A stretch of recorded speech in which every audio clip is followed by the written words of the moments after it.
La parole est à Madame Véronique Louwagie. Merci, Monsieur le Président. Ma question s'adresse à Monsieur le ministre de l'Économie. La perte de recettes pour les communes liée à la suppression de la taxe d'habitation est compensée par une réaffectation et une réorganisation des taxes foncières. L'Institut des politiques publiques a chiffré l'impact de ces réaffectations pour les départements et les communes. Dans l'Orne, par exemple, c'est chaque année 35 millions d'euros de taxes foncières payées par les propriétaires, habitants et entreprises qui sont prélevés par l'État et qui quittent le département. Ce sont 35 millions qui pourraient être investis dans les écoles, les crèches ou les aménagements routiers, mais dont les Ornais ne verront jamais la couleur.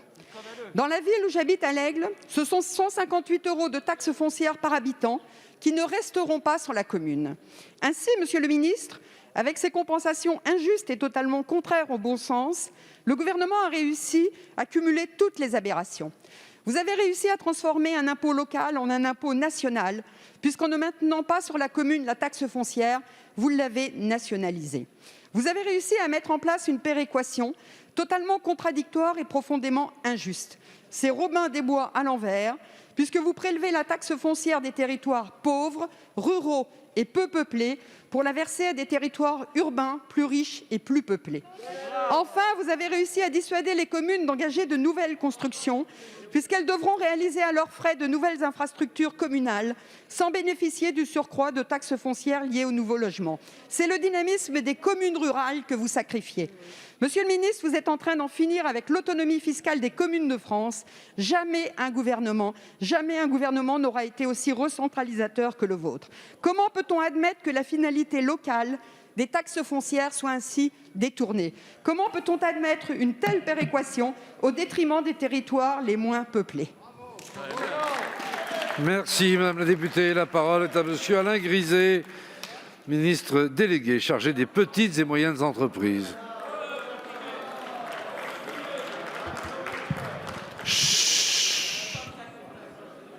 Monsieur le Président, Mesdames, Messieurs les députés, Madame la députée Véronique Louwagie, le Président de la République l'a rappelé lors de son allocution au Congrès des maires, la suppression de la taxe d'habitation, qui représente un gain de pouvoir d'achat de 723 € par foyer en moyenne, a été compensée intégralement et de manière dynamique aux collectivités. Les communes se sont en effet vues attribuer la part départementale de taxes foncières, c'est les propriétés bâties. Les EPCI et les départements perçoivent désormais en lieu et place de la taxe d'habitation pour les uns et la taxe foncière sur les propriétés bâties pour les autres de la TVA. La forte reprise économique nous permet d'envisager une recette de TVA dynamique, ce qui permettra aux départements de toucher 800 millions d'euros supplémentaires en 2022 et 400 millions d'euros supplémentaires pour les EPCI. Pour les communes, la TFPB évoluera avec le coefficient de revalorisation des bases qui s'appuie sur l'incidence des prix à la consommation hors tabac qui devrait être supérieur à 3 % en 2022.